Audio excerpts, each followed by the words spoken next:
Hello दोस्तों, great wall of China जो कि दुनिया के 8 अजूबों में से एक अजूबा है। दोस्तों ये एक ऐसी दीवार है जिसे बनाने के दौरान 4 लाख लोगों की जान चली गई थी। दोस्तों इस दीवार को बनने में लगे थे 2000 साल। दोस्तों दुनिया का सबसे बड़ा मैन मेड स्ट्रक्चर है the great wall of China. मजबूती का ये दीवार बेजोड़ नमूना है। इस वॉल को क्यों आखिर the great wall of China कहा जाता है? दोस्तों इसे चीन ने कब और क्यों बनाया, इसे बनाने की ज़रूरत क्यों महसूस हुई, इतने साल की मेहनत के बाद आखिर दीवार एक फेल प्रोजेक्ट क्यों बनी?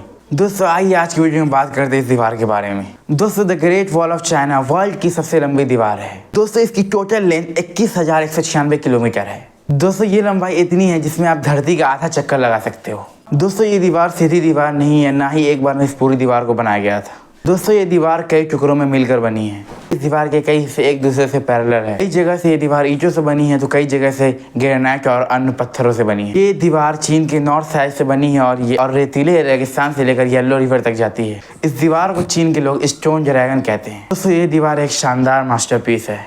दोस्तों हर साल 1 करोड़ से ज़्यादा टूरिस्ट इस दीवार को देखने के लिए आते हैं। ये वर्ल्ड के मोस्ट पॉपुलर टूरिस्ट अट्रैक्शन में से एक है। साल 1987 में यूनेस्को ने इस दीवार को वर्ल्ड हेरिटेज साइट का दर्जा दिया था।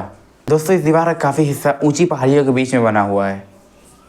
कई जगह तो ऐसी है जहाँ पैदल जाना भी बहुत मुश्किल है। दोस्तों एक सवाल उठता है कि सैकड़ों हज़ारों साल पहले इस दीवार को कैसे बनाया गया होगा, और उससे भी बड़ा सवाल ये है इन दीवारों को बनाने की ज़रूरत ही क्यों पड़ी। इसके लिए हमें इतिहास के पन्ने पलटने होंगे। चीन में प्राकृतिक तौर पर काफ़ी डाइवर्सिटी देखने को मिलती है। दोस्तों इसके एक हिस्से में उपजाऊ जमीन, नदियाँ, झीलें हैं तो दूसरे हिस्से में सूखा रेगिस्तान है। सबसे पहले चीन में शांजाई प्रांत के लोगों ने खेती करना शुरू की थी। नदियों के पानी से सिंचाई किया करते थे। चीन के लोग सिविलाइज्ड थे।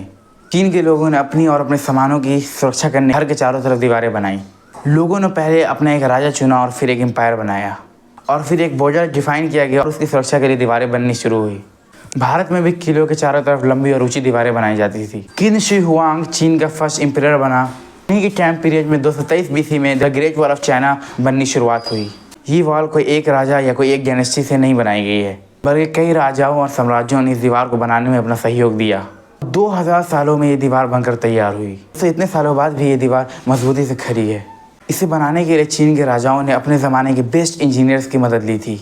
दीवार खड़ी करने से पहले ये लोग नींव बनाते थे और नींव ग्रेनाइट पत्थरों से भरी जाती थी। दीवार के बाहरी हिस्से में चिकनी ईंटें लगाई जाती थी। इस वजह से कोई आक्रमणकार इस दीवार पर चढ़ने की गुस्ताखी न कर सके। ईंटों को चिपकाने के लिए लाइम स्टोन और चावल के पेस्ट का मिश्रण तैयार किया जाता था उस वक्त। दोस्तों पूरी दीवार बनाने में 500 बिलियन ईंटों का इस्तेमाल हुआ था। इसमें आप अंदाज़ा लगा सकते हैं कितने टन चावल का पेस्ट भी इसमें लगा होगा। चीन की दीवार की एवरेज ऊंचाई 23 फीट है, करीब 21 फीट।